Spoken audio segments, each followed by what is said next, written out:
My parents demanded I pay for my brother's fourth round of rehab, or they would cut me off from the family.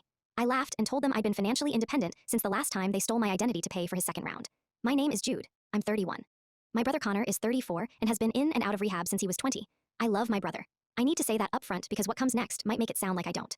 But loving someone and lighting yourself on fire to keep them warm are two very different things. The first time Connor went to rehab, my parents paid for it.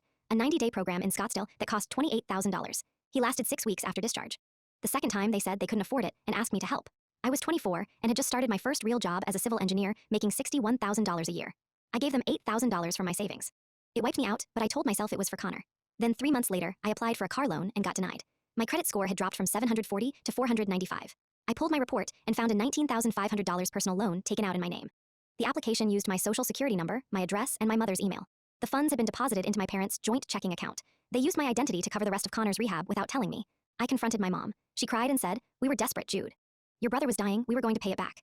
I asked when. She said, "When things settle down." I confronted my dad. He said, "Family doesn't keep score. We needed help and you had good credit. That's what it's there for."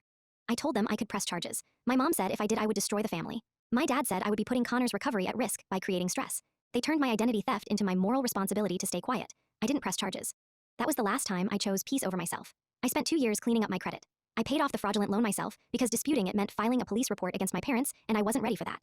I quietly separated every financial thread connecting me to my family. New bank accounts, new phone plan, a credit freeze with all 3 bureaus. I told no one. By 27, I had rebuilt everything. By 29, I had $40,000 in savings and a credit score of 802. I bought a house without telling my parents. I got promoted twice without mentioning it at Thanksgiving. They assumed I was still the broke kid they could push around. Connor relapsed last October.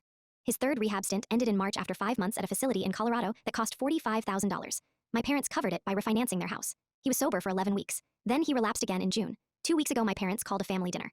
My aunt and uncle were there, my grandmother on speakerphone. My mom stood in the kitchen and announced that Connor needed a 4th round of treatment at a specialized facility. The cost was $52,000. She looked directly at me and said, "Jude, we need you to cover half. This is your brother's life." I said no. My dad stood up. "Then you're out. No more holidays, no more Sunday calls. We will cut you off completely." My grandmother said through the speaker, "Family sacrifices for each other, Jude. That's what love means." I started laughing. Not cruelly, just the exhausted laugh of someone who has heard this script too many times. "You can't cut me off," I said. "I've been financially independent since I was 25, since the last time you stole my identity to pay for Connor's rehab and didn't tell me." My aunt looked at my parents. "What is he talking about?" I pulled up the loan record on my phone, the original application with my mother's email, the deposit into their joint account, the 2 years of payments I made to fix what they did. My mom started crying. My dad said, "That was a different situation." "It's always a different situation," I said. My grandmother went quiet on the phone. Then she said, "Is this true, Michael?" My dad didn't answer. I left. I haven't been back. Connor is currently in a state-funded program that my parents found after I refused to pay. I hope it works. I genuinely do. But I'm done being the family bank account with a heartbeat. My credit score is 802, and every single point of it cost me something they'll never understand.